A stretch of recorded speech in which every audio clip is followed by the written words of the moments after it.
Hey there, YouTubers, DRZ400SM here. Today, tonight actually, I'm doing the brakes on my DRZ400SM 2017, as you've seen on the channel before, or not, but who's asking? Anywho, got some moto stainless braided brake lines, made in US, 100% stainless, limited lifetime warranty. I got the white with the blue.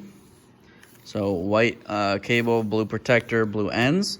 This is a kit, a standard kit that they have that you can buy.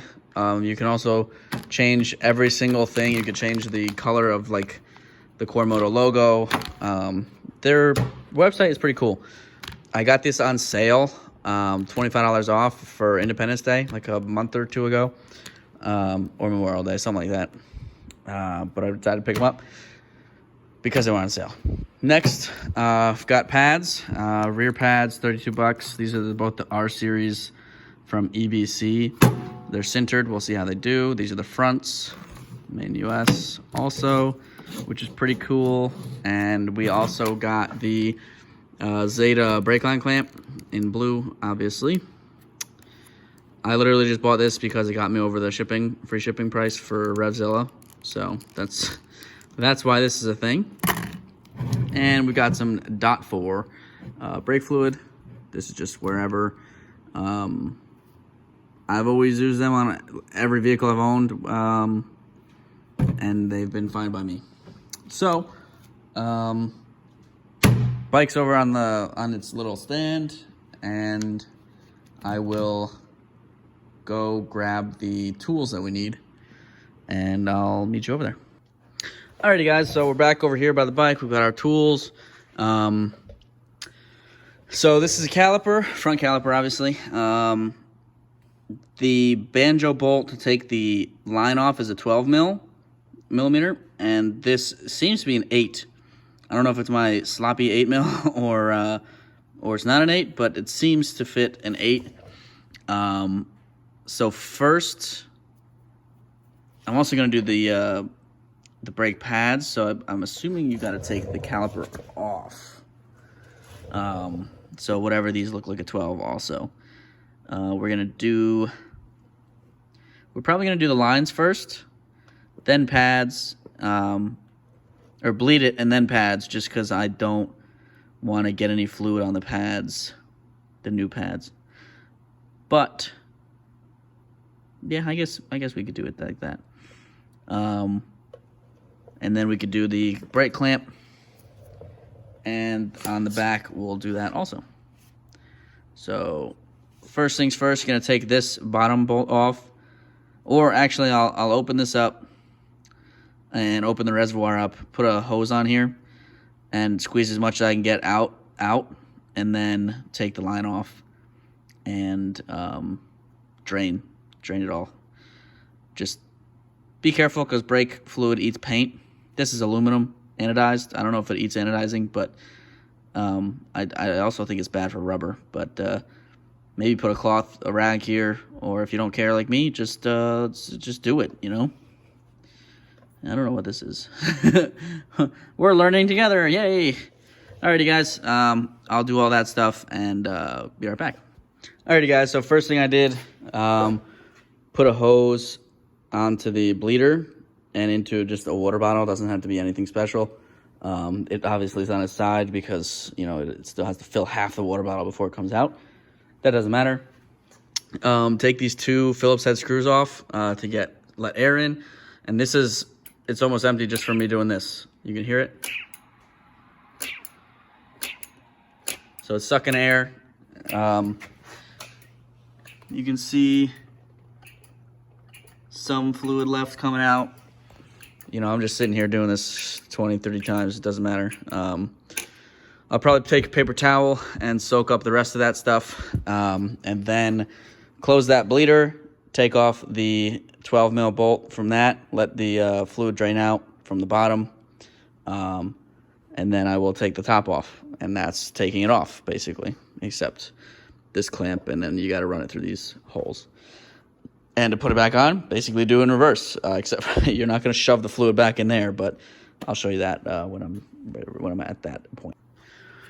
Alrighty, guys, so I just unboxed the, unbagged, I should say, the Core Motos, and they are really nice. It's like a PVC, I think they say it's a PVC coating, and strengthening tube with some nice strengthening, whatever, bendy parts, so that whatever, like a werewolf, no, like so it doesn't wear out where it bends. It clearly marks front caliper down, so that's the front caliper side, and they seem to be turned. You can turn them, I believe, the banjo fittings to whatever angle, but I believe they are turned from factory to where they belong. And again, all I did was take off the 12mm bolt, the banjo bolt down there. I gave the reservoir a couple more pumps just to see if anything came out. Nothing did. I let the line drain for a little bit, and then I came up here, loosened the top one with a 12mm with a rag under there just so it didn't get brake fluid all over the place. Took that off, held it straight up so that it would drain the left, whatever's left. Nothing really came out. And then I took a paper towel and, capillary action, took the rest of the fluid out. So now the new line comes with banjo bolts and crush washers, so you can either toss your whole set, or, I mean, if you store them properly, you don't get dust and dirt in them, you have an extra set. I doubt these are going to blow or something, but a stock extra set of lines and banjo bolts and stuff is not going to hurt anybody unless you have no space. But yeah, you can either hoard them like I do with all parts or throw them in the garbage. But we'll get this one on there and we'll see what it looks like. Alrighty, guys. This one down here had to be adjusted a little bit, and I still probably could have adjusted it more. See, it's kind of like pulling on the caliper. But it makes it kind of like tuck in here, so I don't care that much. These banjo bolts are 13 or 14 mil, noticeably bigger, so you're gonna need a different socket. I threw this Zeta clamp on. These are also 8 mils, like your bleeders. Clamp that in the middle of the plastic part, and this loop seems way smaller than stock. I don't know if it matters much, but I know when you like accelerate and stuff, this does move because this is mounted here and this is mounted to the forks or to the wheel, and that articulates. I don't know if that's gonna be a problem. The fatigue here, this should like be more bent up, it seems. I don't know. I don't know. Yeah, we'll see. But that's kind of what it looks like. It does look a little short, but we'll bleed these, and well, I'll change the pads and then we'll bleed them and we'll see how it goes. All right, guys, it's the next day. I have bled the brakes, the front ones. I did the fronts. It was like midnight when I got done, so I really didn't feel like doing the rears. But the basic gist of how you bleed a brake is you don't want air getting in here, so you keep this level in the master full, and you just pump, and when you hold down the brake, you crack your bleeder. It's that right there, 8 mil, and I suggest you have, like I had before, a hose with a bottle. If not, it'll just shoot all over the place.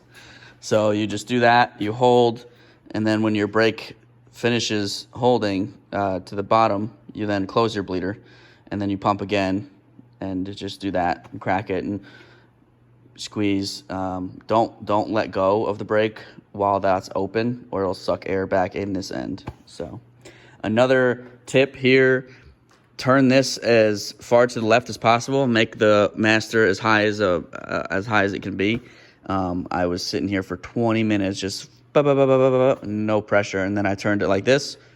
and 5-10 pumps, and I was getting pressure build up. So just make sure your banjos are tight, and that's about it.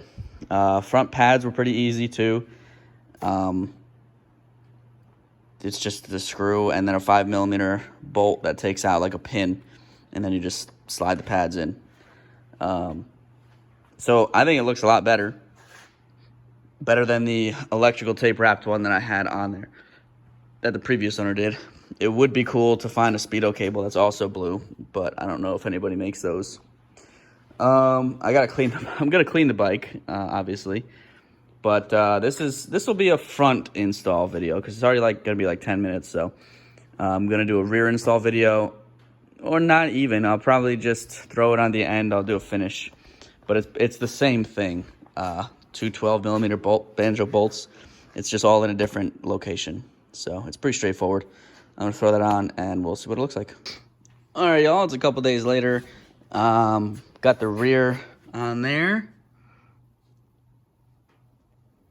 Can't really see it behind my cover here. And my new swing arm decal is pretty dope. And the front was on there already.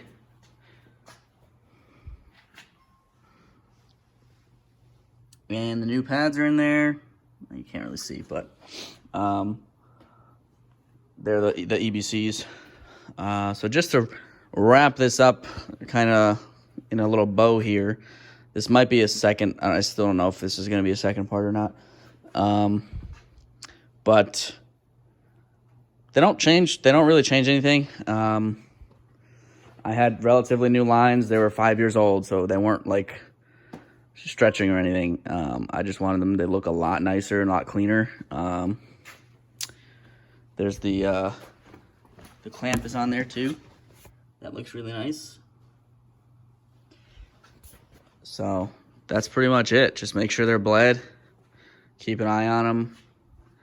I haven't seen any low levels or anything, so they work like brakes. I mean, it's just the front was pretty much worn out, the brake pads, so they need to be changed anyway. The rears still probably had half their life on them, but since I had it all apart, I changed them anyway. But that's basically it, guys. If you have any questions down below, you can leave them, rate, comment, subscribe, and I'll see you guys next time. Thanks for watching.